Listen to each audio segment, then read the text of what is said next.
नमस्कार। आज हम आपको उस न्याय यात्रा की बात करने जा रहे हैं जो देश में अन्याय को खत्म करने के लिए और एक न्याय की आवाज बनकर उभर रही है।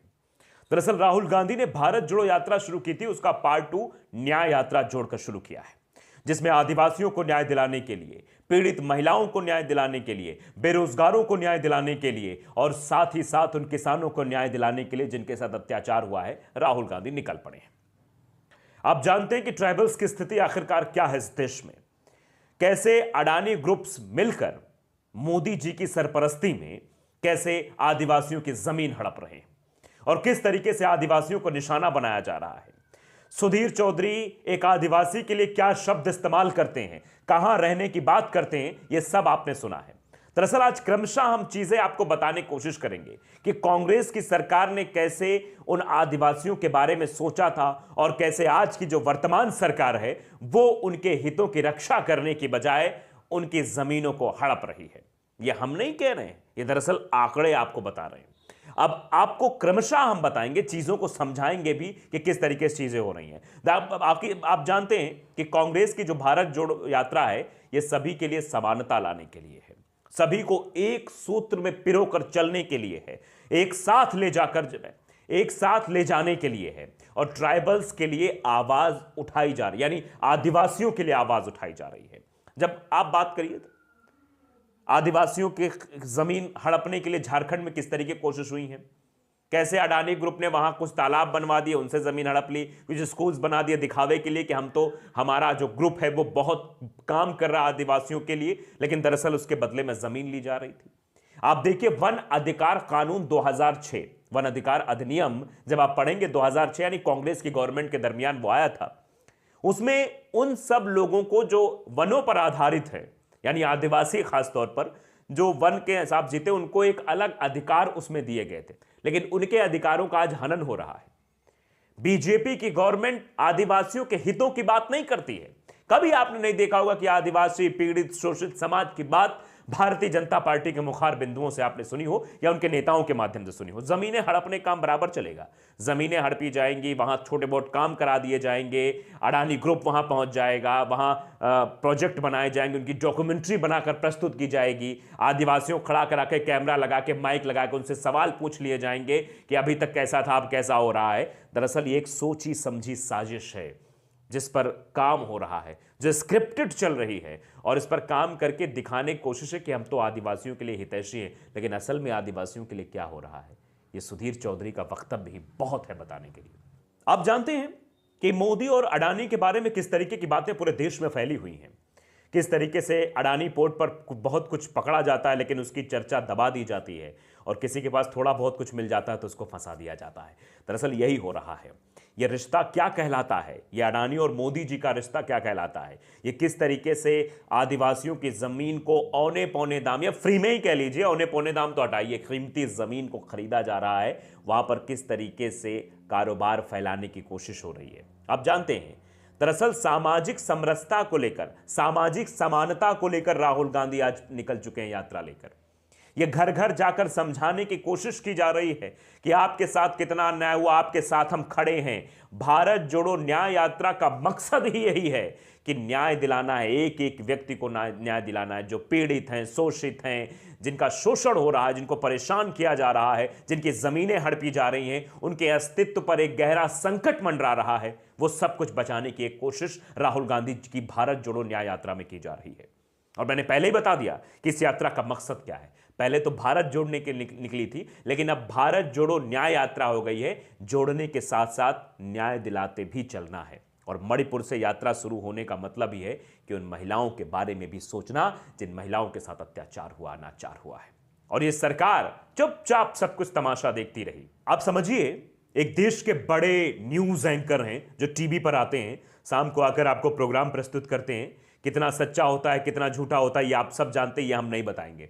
लेकिन आप सोचिए कि प्रधानमंत्री नरेंद्र मोदी से अच्छे ताल्लुकात रखने वाले लोग आदिवासियों के बारे में किस तरीके की सोच रखते हैं, किस तरीके की मानसिकता रखते हैं, कैसे टिप्पणी करते हैं एक आदिवासी नेता के प्रति। एक आदिवासी समाज का जो नेता उभर कर मुख्यमंत्री बना, उसके खिलाफ किस तरीके की टिप्पणी सुधीर चौधरी ने की है। आज उनके खिलाफ पूरे देश में रोष है। इन्हीं सब चीजों को लेकर आज भारत जोड़ो न्याय यात्रा शुरू हो रही है कि मोदी के जितने भी करीबी लोग हैं, चाहे वो एंकर्स हों, चाहे वो बड़े बड़े उद्योगपति हों, उनका काम क्या है? उनका काम है आम जनमानस की बेइज्जती करना, आम जनमानस के खिलाफ कैसे उन्हें जाना है। ये आप देखिए, सुधीर चौधरी साहब का देखा था आपने, दिल्ली में जब चुनाव हुए थे, जब हार गए, हाथों से चली गई जो है सत्ता, तब क्या कह रहे थे कि भैया जिन्होंने वोट दिया वो क्या है? ये आप समझिए सुधीर चौधरी की मानसिकता, किस तरीके से भाषा बोलते हैं वो। और सुधीर चौधरी के खिलाफ भी केस होना चाहिए, हुआ है, एफआईआर हुए हैं, अब माफी मांगनी चाहिए, माफी मांगेंगे भी। लेकिन आप समझिए इस तरीके के शब्दों का इस्तेमाल अगर सुधीर चौधरी करते हैं तो उनके साथ मोदी जी किस तरीके की भाषा का इस्तेमाल करते होंगे और क्या कुछ हो रहा है, यह भी अपने आप में समझने वाली बहुत बात है। और इसीलिए यह न्याय यात्रा निकल रही है कि कोई भी बड़े पद पर बैठा हुआ व्यक्ति, आप समझिए बड़े न्यूज चैनल पर, राष्ट्रीय मीडिया जिसको कहते हैं, वहां पर खड़े होकर आप आदिवासी के बारे में इस तरीके की टिप्पणी कर रहे हैं, कहां से क्षम्य है? ये तो अक्षम्य अपराध है। तो इसीलिए भारत जोड़ो न्याय यात्रा आगे बढ़ रही है। मोदी जी को आप देखिए कि मोदी जी संसद में कैसी बातें करते हैं। मोदी जी कहते हैं कि हम तो महिलाओं का सम्मान करते हैं, महिला सशक्तिकरण की बात, इतना भारी भरकम वर्ड बोला जाता है और कहा जाता है बेटी बचाओ बेटी पढ़ाओ। लेकिन क्या हुआ मोदी जी? मणिपुर में क्या हुआ? मणिपुर में वो 2 बेटियां जिनको घुमाया जा रहा था, वो तस्वीर देखने के बाद हर एक देशवासी के अंदर क्रोध आया होगा। आपको नहीं आया मोदी जी? आपको बड़ा देर में आया, बड़ा देर में आपने उस वीडियो को देखकर रिएक्शन किया, क्योंकि आपकी सरकार वहां पर थी। महिलाओं के साथ हो रहे अत्याचार के खिलाफ जब चुपचाप होकर दुशासन ने भी यह सब कुछ देखा था तो महाभारत हुई थी।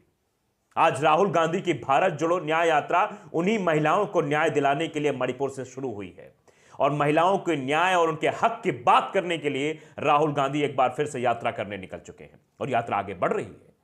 मोदी जी को सोचना चाहिए। मोदी जी सोचिए आप कि जिन महिलाओं के बारे में आप बात करते हैं, जिन महिलाओं को आप ऊपर उठकर आने की बात करते हैं, सशक्तिकरण की बातें करते हैं, उन महिलाओं पर हो रहे अत्याचार पर आपकी चुप्पी पर कई सवाल खड़े हुए थे। और शायद यही वजह है कि राहुल गांधी आज भारत जोड़ो न्याय यात्रा निकाल रहे हैं, उन महिलाओं को न्याय दिलाने के लिए, उनको उनका अधिकार दिलाने के लिए, उनको उनका खोया हुआ जमीर वापस दिलाने के लिए।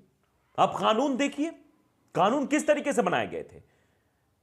कांग्रेस की जब सरकार थी, यूपीए की सरकार थी, तो उस वक्त 2013 में महिलाओं के लिए कानून लेकर आया गया। जो महिलाओं पर शोषण हो रहा था, महिलाओं के साथ गलत व्यवहार हो रहे थे, उनके खिलाफ, उनके संरक्षण के लिए एक अधिनियम लाया गया था जिसका नाम था यौन उत्पीड़न से महिलाओं का संरक्षण अधिनियम 2013। आदिवासियों के लिए भी कानून 2006 में लाया गया, वन अधिकार अधिनियम। आप समझिए कांग्रेस ने क्या किया है।